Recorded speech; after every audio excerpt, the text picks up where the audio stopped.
Hold on tight for the next hour.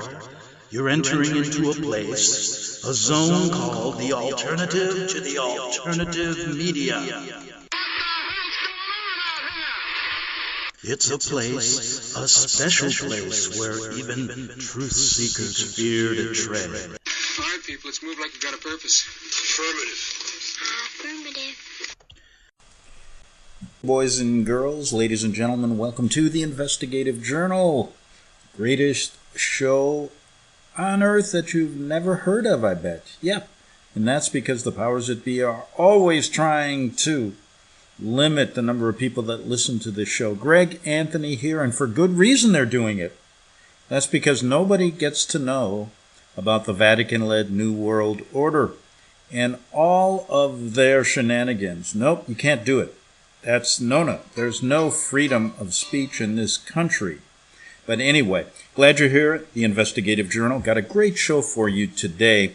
And if you've ever wondered about cryptocurrency, Bitcoin, all these other alternative currencies that have cropped up lately, I've got a story that is going to knock your socks off. Victims of cryptocurrency fraud and crime seek $10 billion in restitution from the European Union. We know that European Union is a corrupt bunch, aren't they? And they remind me kind of as, Europe's idea of the federal government that's supposedly the umbrella that looks over all of Europe, right? Corrupt as hell, just like the feds here.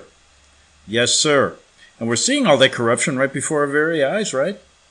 Right now, you're seeing it right in Washington. Go right there, listen to every Fox News show, listen to every CNN show. You're going to hear it from one side or the other.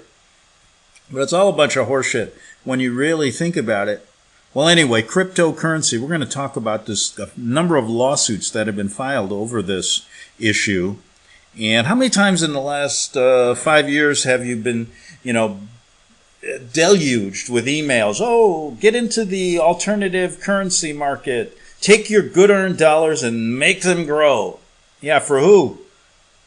You're going to see it's for the corrupt politicians, for people in the behind the Vatican veil of secrecy, as well as cartels, the mafia, all these crazy cartels profiting off of hard-earned people's money, thinking they're going to capitalize and make a fortune on cryptocurrency. But what's happening here is the other side, the criminal side's making a fortune on it. We're going to get to the bottom of that story today.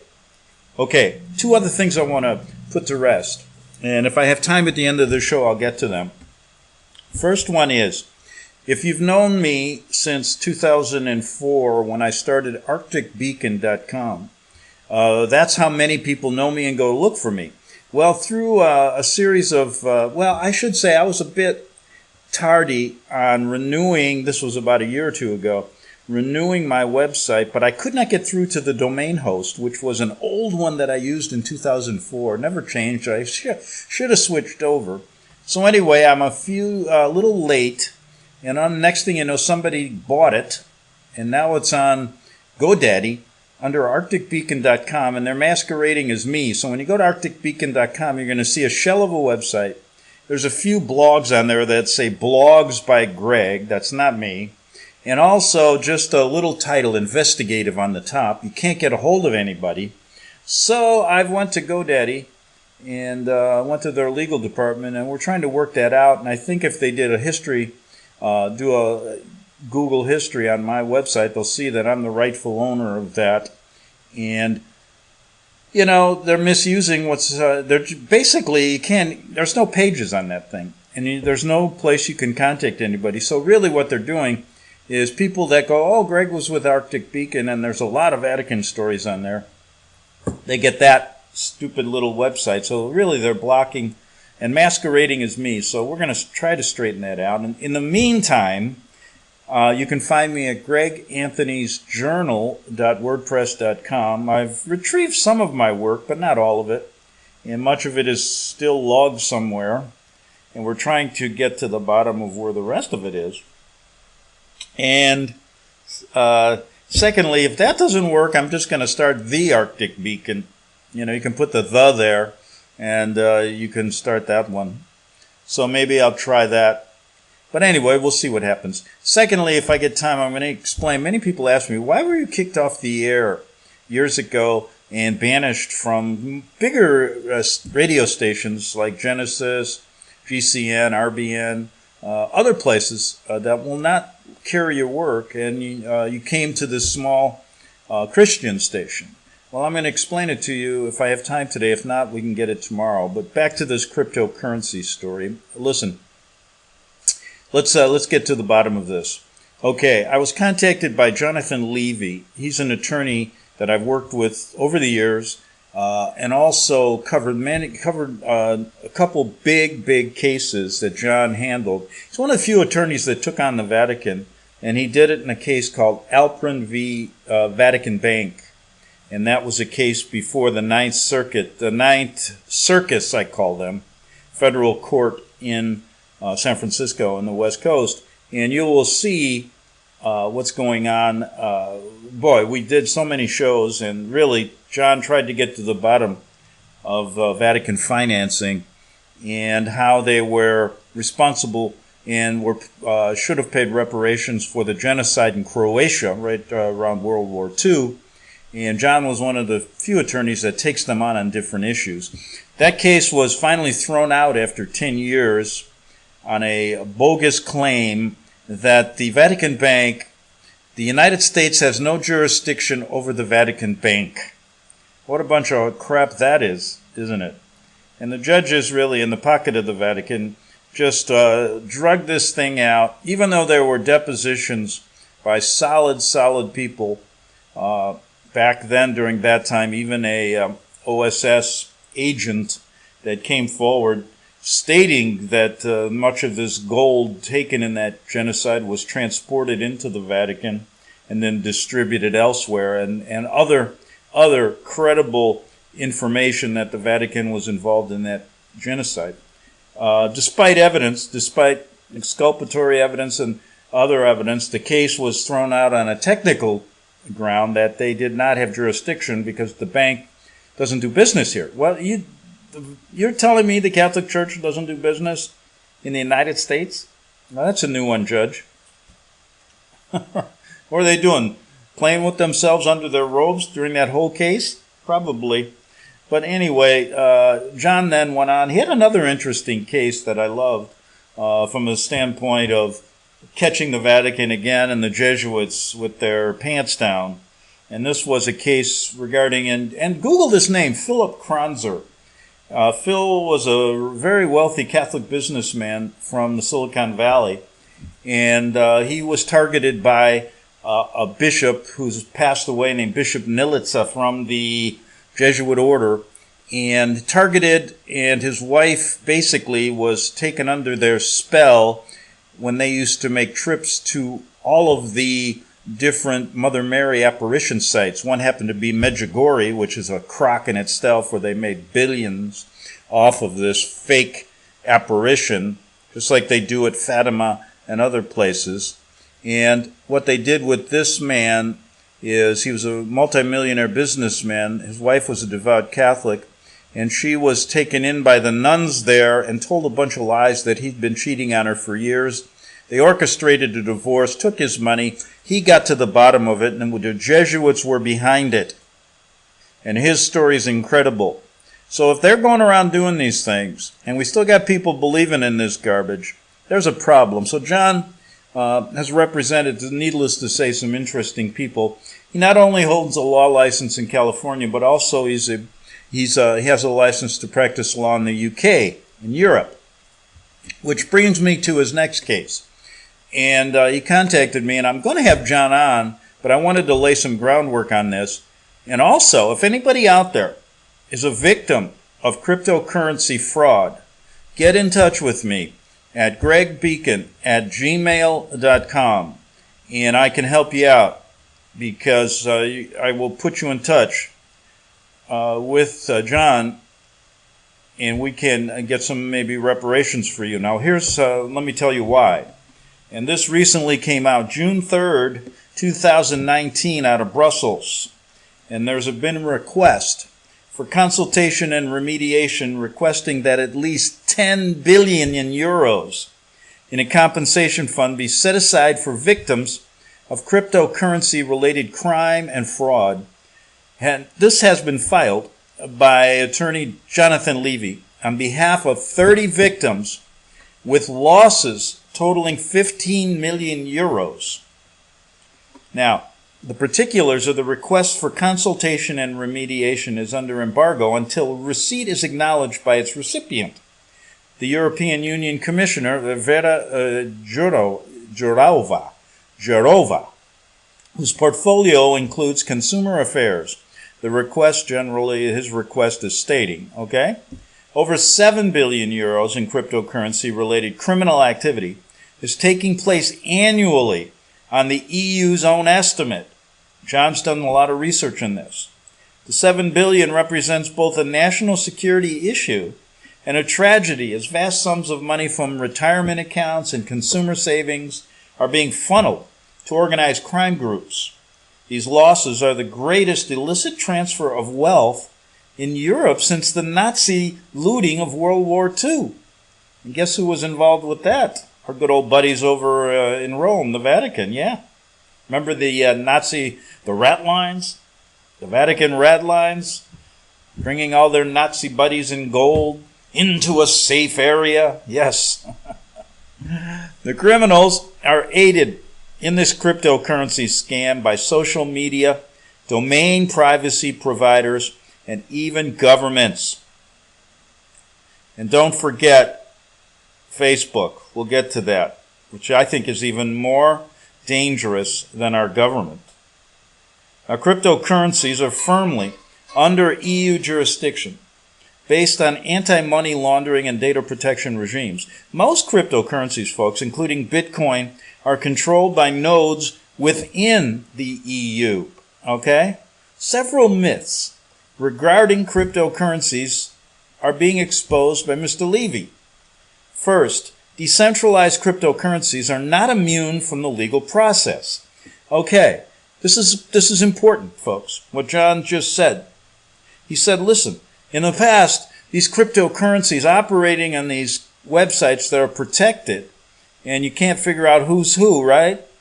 They, in a sense, were considered, well, maybe immune from process, but that's not the truth. They are voluntary associations, thus each node can be held responsible for the entirety. Second, the blockchain, you've heard of blockchains, right? Has been severely compromised by Bitcoin and cryptocurrency mixing and blending, a process the EU admits should be illegal. Finally, the myth of Nakamoto is a fraud and used to unlawfully hold coins on the ledger under a patently false name. Compensation, John is trying for here, sought by seizure of the EU of 10 to 20 billion of falsely entered Nakamoto-derived coins on the various Bitcoin and Bitcoin-derived currency ledgers, and from social media like Facebook, which has knowingly promoted criminal cryptocurrency platforms, and from domain proxy services, which allow scammers to operate anonymously. So Facebook turns a blind eye to these people, bilking their customers, right? While they're busy creating algorithms to either control Christian conservative talk or any talk that doesn't follow in line with the progressive agenda. That's Facebook, and they're nationwide. This is not nationwide, this is worldwide. These big, huge operations like Facebook and Amazon, above the law, are basically the biggest threat known to our society that we created here in America called freedom of speech, freedom of religion, freedom of everything. There's more danger here than ever before. And the reason that the government is complicit in this is they allow Facebook and all these organizations like Google to operate without even any checks and balances here. And that they could correct quickly.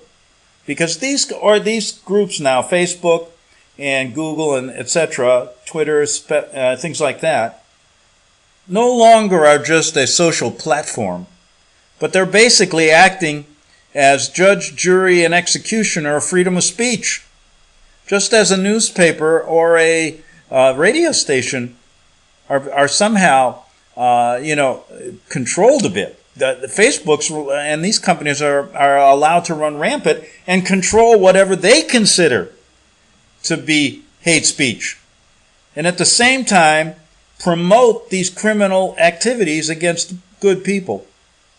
It's terrible.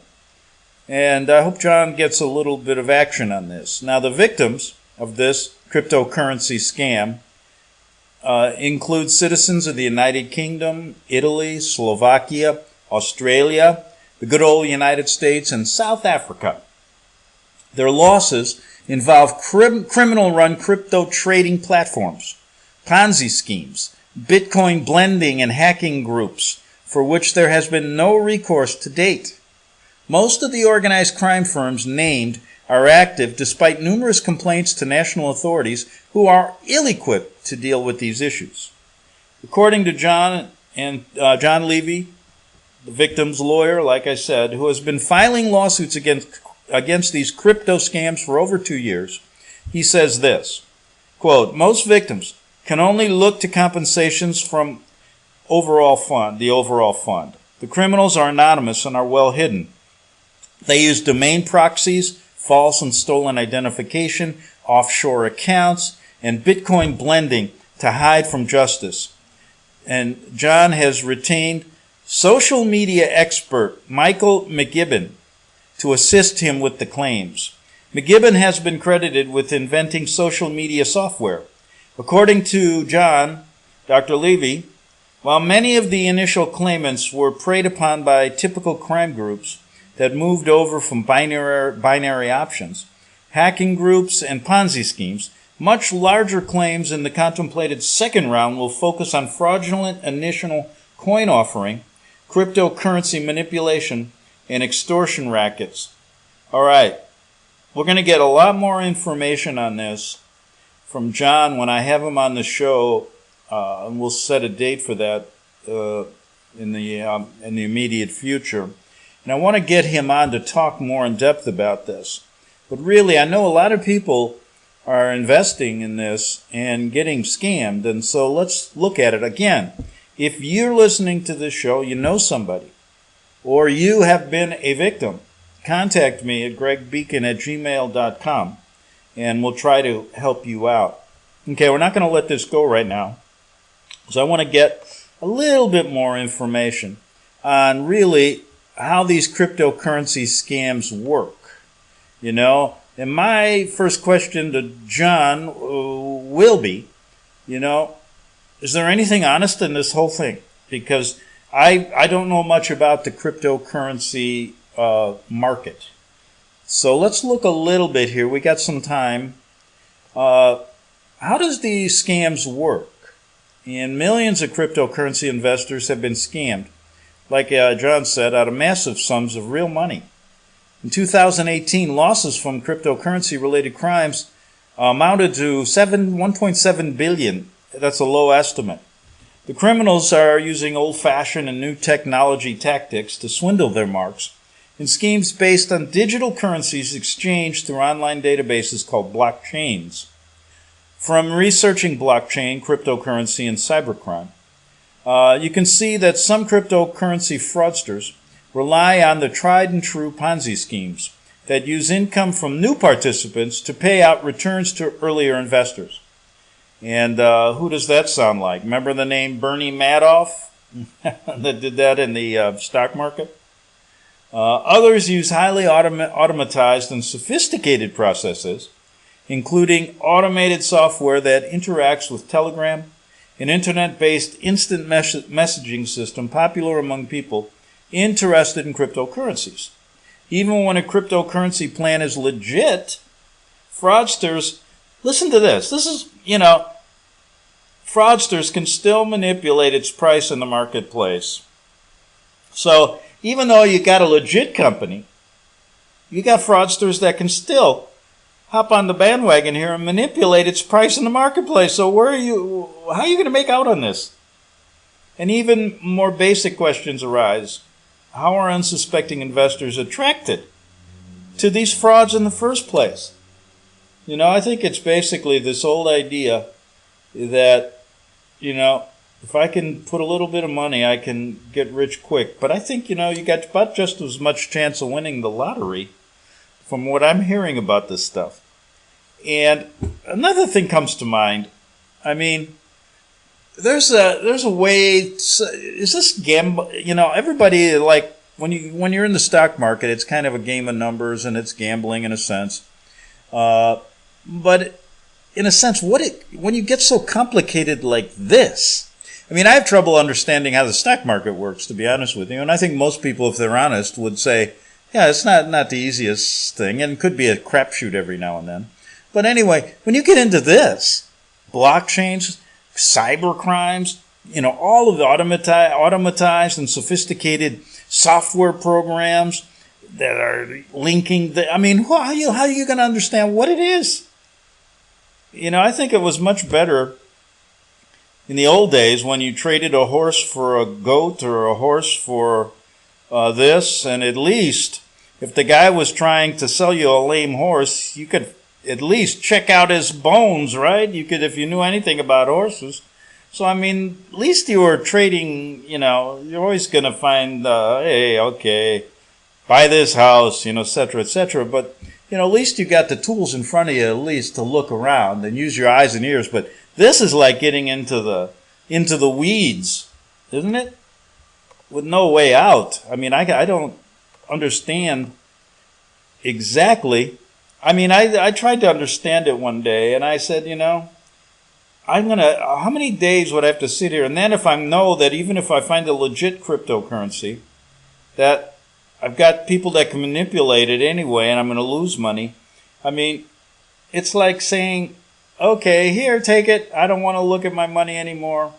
And I just can't see that. I see how people, I've talked to people who say, oh, you can make millions at this. Get involved early. Well, when is early? So anyway, when John comes on, man, make sure you listen to this show because he's got a lot more information than I do on this. But we'll come back, maybe talk a little bit about the fast-talking swindlers involved in cryptocurrency that appeal to, these fraudsters are, of course, appealing to people's greed, promising big returns. For example, an unknown group of entrepreneurs runs the scam WWII Center, which is a Ponzi scheme for Bitcoin and Litecoin. It doesn't provide information on investment strategies, but somehow promises investors 1.2% daily returns. And this group operates through a chat group on Telegram. It starts with a small group of scammers who are in the racket. Then they get a referral code that they share with others, and it goes on and on and on. Cybercrime.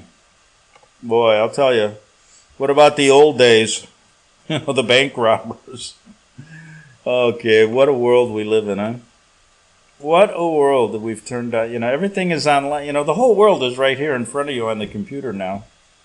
I remember 15 years ago, it wasn't like this. It was starting, but it was at least, you weren't addicted completely to this little screen or big screen. Pretty soon the screen's going to be, people are going to walk into somebody's house and it's going to look like you're going to the movie theater. That's my computer screen. Everything's going to be there. And then they got virtual this, virtual that. Somebody the other day, I said, how you been? He said, I just went to China the other day. I said, how was it? He said, well, go to this website, man. That's how I found it. It was a virtual website. I felt like I was really in China. I said, okay, thanks. Wow, that's what's really it's going to be all about. No more actual seeing, feeling, and touching. All right, it's all going to be virtual. What a world. Back in 3 minutes on the Investigative Journal. The book of Revelation says, the spirit of prophecy is the testimony of Jesus Christ. This is at the very heart of FirstAmendmentRadio.com. In that spirit, we have created the Prophecy Reality News app, for all of your mobile devices, streaming First Amendment Radio 24 hours a day, 7 days a week. Available for your Apple, Android device, and smartphone, absolutely free. Get the Prophecy Reality News app installed today so you can listen to First Amendment Radio wherever you are. The Prophecy Reality News app. Get it now.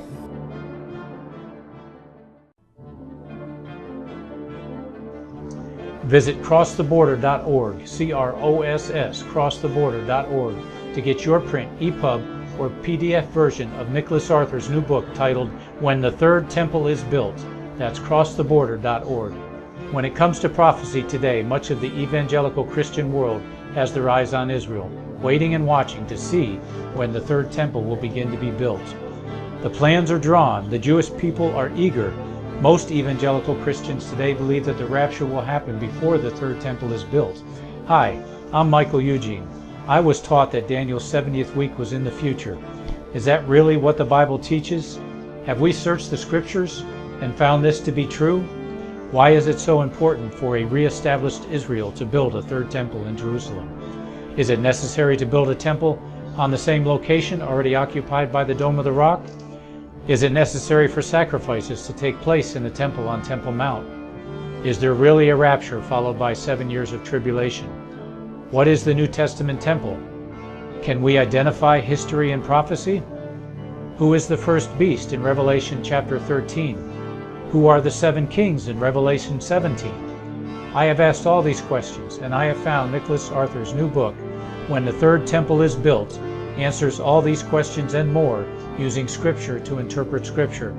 The Bible says that no prophecy of Scripture is of any private interpretation. Nicholas shows us in his new book, When the Third Temple is Built, how the Bible interprets prophecy and not man's private interpretation. Visit crosstheborder.org, CROSS, crosstheborder.org, to get your print, EPUB, or PDF version of Nicholas Arthur's new book titled When the Third Temple is Built. That's crosstheborder.org. The following program is labeled dangerous and off limits by the supreme Jesuit command. But stand tall, people. Listen up, and you may just learn something. Oh, dear Lord Jesus, this ain't happening, man. This can't be happening, man. This isn't happening. Okay, back in a half hour, folks. Enough on cryptocurrency, but one last thought here. Come back, I'll have John Levy, the attorney who's filed suits for the last couple of years and trying to get to the bottom of these crypto scammers and also trying to get money returned to the people that have been scammed. We'll have John on and do a follow-up show on this. And again, if you are a victim of cryptocurrency scams or know people, call me or email me, at gregbeacon@gmail.com. Okay, Investigative Journal. Yes, we are. Guess what today? We got a couple things to talk about as far as when I got kicked off the air years ago when trying to pass this Vatican-led New World Order message on. Then I'm going to do something that really gets me in trouble all the time with good Catholics. And it's not really a good report on on Mother Teresa. And the reason I say that is because I'm even trying to show how these Catholic charities connected to the Vatican are at many times scams as well. And when you start hitting at Mother Teresa, people start really freaking out. It's that simple. But I had a chance years ago to talk with a couple nuns who worked for her, and they tell an interesting story. So it's not me telling it. It's just freedom of speech, right? It's not hate speech, Sean Hannity or Mark Levin. He'd agree with me on that. And it's not hate speech at all. I'm just trying to say when you start donating to charities, know who you're donating to. And I would say, why would you give any money to the Vatican charities when they've got so much money that they don't need them? They could take care of the poor with a snap of their fingers if they wanted to. But then they wouldn't have enough money to give to all the politicians that are working for them. So it's a real dilemma, isn't it? But anyway, Trump's in London, right? He's there with the Queen. All the elites and the Vatican Knights are getting together And you bet the Queen is at one of the top dogs. And, I got an idea. This whole idea of Brexit and all of this stuff, why don't we just turn the tables on the UK, create them as our 51st state, okay? Let's just get the UK into the United States, get them out of the EU, right? Instead of fighting this Brexit thing, let's just get the UK as our new state. Wouldn't that be a nice turn of events? We revolted against them. Now we're going to take you over, right? And you're going to become England is America's the next new state. That's my way of dealing with it. And then I think we wouldn't have trouble getting Ireland and also Scotland, right? Trump's got even a golf course there, so we got an in to get Scotland. I think, does he have one in Ireland? And so he's in there bowing down with the Queen, who is really close to the Pope, and all of these real Vaticanite people who are lying and stealing and cheating the whole world are together in England. And isn't it amazing how when they do this, both the left and the right news stations, and I checked this out, they adore the Queen. Oh my goodness. They adore it, and they cover Trump in England with the Queen. And nobody really wants to get to the bottom of who the Queen really is and what her involvement is. Does anybody realize, if you do some checking on Trump and Hillary Clinton, if you go back into their bloodlines, they're related. And I said, hey, that idea, if you want to be president of the United States, anybody can be, as long as you come from from Charlemagne or an elite bloodline. Yeah, then you can become president of the United States. There's a little caveat on that. Anyone can become president. And it's not a vote of the people, it's a selection of president. So what's the difference between President Trump, President Obama, and King Obama if they're selected? And there's this guise that voting really matters. It's crazy, isn't it? But not really. If you know the elite program, and if you want to listen to a program that talks about it, tell your friends about this show. It's the Investigative Journal. We've been there a long time. And like I said, check out Arctic Beacon because somebody stole it, and they're masquerading as me there. And they're not doing anything. They're just blocking. So anybody says, oh yeah, Greg used to be with Arctic Beacon. Let's go there. And they find he's no longer there. So at this particular juncture, go to greganthonysjournal.wordpress.com, and you can find me there, and I'm going to try to get that Arctic Beacon back. And I love the crazy way that I came up with that name, because it has nothing really to do with, it does, because I knew that I was one day going to teach you that Antarctica and the Arctic aren't what you think it is, and the Arctic really is in the center of this flat earth. And now they're going, oh boy, he's really lost it. But if you really start looking closely, there's some real good solid evidence, investigative scientific evidence that back up that theory, and not this theory of relativity and the earth is traveling at 80 million miles an hour and it's this globe earth just suspended in animation there. Oh boy. The funny thing is, none of it makes sense, and they can't prove it, outside of with these crazy mathematical figures and numbers and all of this stuff. Okay. Kicked off the air. People have asked me this, and so finally, I got like 2 or 3 emails. So finally, I uncovered something that I did years ago, and I said that, many people have asked why I was kicked off the air at RBN and had all of my archives hijacked. I used to justify being on RBN and GCN in order to get the anti-Jesuit and Vatican message out, because I couldn't get it out on the mainstream, right? And the internet was in its initial stages here. I used to, as I believe this show has done more to expose the hidden truth than any other on the air. My guests made the show popular. And the Vatican couldn't have that, so they told their boys at GCN and RBN to get rid of the show, or to make it so difficult. And as they said, you're a one-trick pony, Greg. You just talk about them all the time. In order to get me off the air, They spread lies about me stealing advertising, which is totally bogus. Further, Stadtmiller, the owner of RBN, spread these lies, and he knows it. Remember, you are who you associate with, and I'm glad to be out of my own now. Yeah, it's really a lot of fun. Still broadcasting, but without any of these crazy First Amendment restrictions. Mark Levin, where are you to help this? Come on, Mark. Further, I believe RBN and GCN are working together to silence the Vatican involvement in the New World Order, and other outlets like the American Free Press out of Washington, D.C. are doing the same thing. And I know that because I used to write articles for them. Told they wouldn't take any Vatican articles, really. Well, they didn't say that. They just wouldn't take them, and then I didn't get paid. So, regarding why I was removed from the airwaves, a listener then sent me this email after he asked the same question. Where's Greg? And here's what he said. He said, I called into Greg's show to talk to Eric Phelps and Greg about the Vatican's involvement in the New World Order satanic system.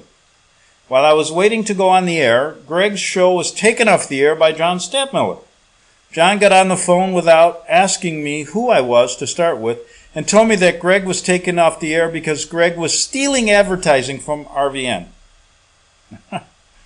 I told him, says my listener, that I believe the real reason was because he didn't want Greg talking about the Vatican and Jesuits on the air anymore. John said that Greg was playing a one-string guitar. Actually, I play a six-string guitar, and it's right behind me here. So I know how to play a six-string guitar. Now, Greg told me many weeks ago that John had threatened to take him off the air if he continued to talk about the Vatican. I then told John that he was told from the powers above to take Greg off the air. He then hung up on me. What does that tell you? My listener found out the truth. Otherwise, he wouldn't have hung up. I have known John for many years and remember he and Mark Kornicki on air when they had the intelligence report together on WWCR and then WWRB. I used to travel with both of them. When they were on the air, they both would use the phrase kosher mafia to describe the powers that be. So, what was John's a Jew hater? Maybe he didn't like that I'm half Jewish. I don't know. In control of the New World Order, we all know what the word kosher comes from, pertaining to Jewish people. When I asked them what they meant by that term, they would use the words false Jews or Khazars. When anyone listens to RBN talk show hosts, a consistent theme is present when they identify who is to blame on the ills we are suffering under as the Zionists. They named the Rothschilds and many other Jewish people as the culprits. Kornicki and Stadtmiller also used the phrase, the iron fist on a velvet glove, when describing how the New World Order operates, which is a Jesuit phrase that they use to describe how the kosher mafia is setting up the New World Order. You can find this phrase in the Footprints of the Jesuits by R.W. Thompson, dated 1894. The only talk show host that did not blame the Jews was Greg Szymanski. He was correctly identified the culprits as the Vatican and the Jesuit Order.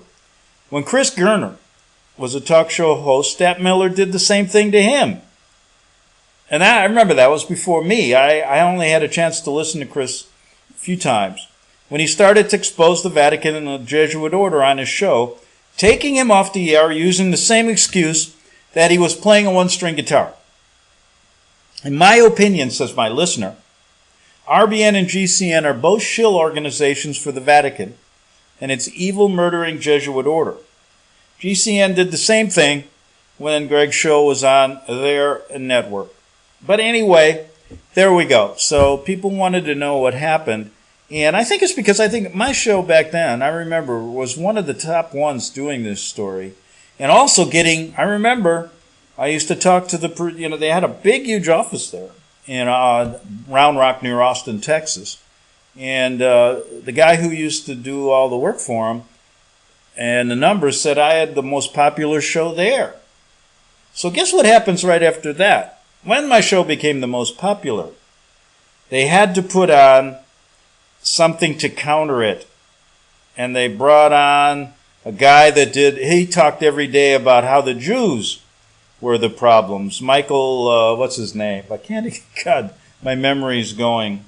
He's from the American Free Press. People will know him. And so they brought him on, and they tried to counter with the Jew message every hour. So I would talk about the Vatican, he would talk about the Jews. So finally, I had them both on, him and Eric Phelps on, to argue that fact, which you can find on the internet. It was the great debate. Who's the big leader of the New World Order, the Jesuits or the Vatican? The Jesuits or the Vatican. The Vatican and Jesuits or the Jews. Well, I wish I could ask Barry Chumish that question. He'd tell you the right answer. Barry passed away recently. But boy, he was a great Israeli journalist that told the truth about Shimon Peres's connection and the Knesset connection to the Vatican. Interesting stuff. And that seems to get censored here. So where are these people on the left or on the right? We got all these right-wing journalists now, especially on Fox, talking about how there's no freedom of speech because CNN and the progressives have taken it over. But none of them want this out. Why don't they protect us? Why doesn't Mark Levin or why doesn't Sean Hannity protect this story? Isn't it, or is it something that once you say this, oh my goodness, maybe they're talking against the real controllers. They can't talk against the real controllers of the New World Order that control their pocketbooks and what's printed and how they've changed American history. There was a show the other day about American history on Fox, and they were saying how nobody studies history anymore. I think it was somebody from the Reagan administration that was a Democrat that I can't think of his name right now. He was on Levin's show, and they were decrying, oh my goodness, kids don't understand history. And I say, good. Don't let them read that garbage. Got to let them read it for themselves and go dig it up. You get a lot of little pointers here where you can find the true points of history that were left out of the history books that you get in college or in high school. And I remember even talking to a Canadian, and they were getting a little bit more history about our country than we are. So anyway, look, there's some good and bad things, about the presidents in the past. I'm not arguing this. I'm arguing that this Vatican connection story should be on the table with other theories about what's going wrong and haywire in this country. But it never is. And it's suspect, because it never is, it's suspect to me considering all the evidence out there in the past. And as we move forward, there's less and less and less because we got people in this country falling for this Hegelian dialectic, left and right. My God. Okay, I promised to really tick off a lot of people today, but I was sent this email a while back by a former Catholic nun about millions of dollars collected by Mother Teresa's ministry. According to the former Catholic sister, the money never gets to the poor. This is just another example of Vatican evil. Remember, the Vatican is a driving force behind the New World Order and the complete takeover of this free America. And her name was Susan Shields, and she's not the only nun that I had information from on this story. And somebody said, well, she must not have liked Sister Teresa. They had an argument. Well, she's a nun. Maybe what she's talking about is true. I mean, I've listened to stuff. The Democrats right now can come up with they get a dossier on Trump, which was totally untrue, and they put that out in the news for 2 years. If they can do that, I mean, I think this nun has more credibility than, what's his name, Christopher Steele, who purportedly gave them the Trump-Russia dossier, if you follow that story. So she said this: some years after I became a Catholic, I joined Mother Teresa's congregation, the Missionaries of Charity. I was one of her sisters for 9.5 years, living in the Bronx, Rome, and San Francisco, until I became disillusioned and left in May of 1989. As I re-entered the real world, I slowly began to unravel the tangle of lies in which I had lived. I wondered how I could have believed them for so long. Oh, sister, let me tell you, I believed them a long time myself, so don't feel bad. 3 of Mother Teresa's teachings that are fundamental to her religious congregation are all the more dangerous because they are believed so sincerely by her sisters like me. Most basic is the belief that as long as a sister obeys, she is doing God's will. Another is the belief that the sisters have leverage over God by choosing to suffer. Their suffering makes God very happy. He then dispenses more graces to humanity. The third is the belief that any attachment to human beings, even the poor being served, supposedly interferes with love of God and must be vigilantly avoided or immediately uprooted. The efforts to prevent any attachments cause continual chaos and confusion, movement and change in the congregation. Mother Teresa did not invent these beliefs. They were prevalent in religious congregations before Vatican II, but she did everything in her power, which was great, to enforce them. Once a sister has accepted these fallacies, she will do almost anything. She can allow her health to be destroyed, neglect those that she vowed to serve, and switch off her feelings and independent thought. She can turn a blind eye to suffering, inform on her fellow sisters, tell lies with ease, and ignore public laws and regulations. Women from many nations joined Mother Teresa in the expectation that they would help the poor and come closer to God themselves. When I left, there were more than 3,000 sisters in approximately 400 houses scattered throughout the world. Many of these sisters, who trusted Mother Teresa to guide them, have become broken people. In the face of overwhelming evidence, some of them have finally admitted that their trust has been betrayed, that God could not possibly be giving the orders they hear. It is difficult for them to decide to leave. Their confidence has been destroyed, and they have no education beyond what they have been taught when they joined. I was one of the lucky ones who mustered enough courage to walk away. It is in the hope that others may see the fallacy of this purported way to holiness, and that a little of what she know, by listening to little what I know. Although there are relatively few tempted to join Mother Teresa's congregations of sisters, there are many who generously have supported her work because they do not realize how her twisted premise strangles efforts to alleviate misery. Let me check the time so I don't run over. Got 4 minutes. Got a lot more on this, and I got some more information I can give you. I only have 4 minutes. So here's basically what she said. Although there are relatively few, we get to unaware that most of the donations sit unused in her bank accounts, they too are deceived into thinking they are helping the poor. Did you hear that? She found out because she worked in the accounting department that a lot of this money never gets used to help the poor and that sits in her accounts. As a missionary of charity, I was assigned to record donations and write the thank you letters. The money arrived at a frantic rate. The mail carrier often delivered the letters in sacks. We wrote receipts for checks of $50,000 and more on a regular basis. Sometimes a donor would call up and ask if we had received the check, expecting us to remember it readily because it was so large. How could we say that we could not recall it because we had received so many of these large checks? When Mother Teresa spoke publicly, she never asked for money, but she did encourage people to make sacrifices for the poor. Give it until it hurts, she said. Many people, and they give it to her. We received touching letters from people, sometimes apparently poor themselves, who were making sacrifices to send us a little bit of money for the starving people in Africa, the flood victims in Bangladesh, nor the poor children in India. Most of the money sat in our bank accounts, never being used. Isn't this incredible? And boy, when you learn what she learned about some of these bank accounts, who was involved in them, why don't we ever investigate these things? Tell me.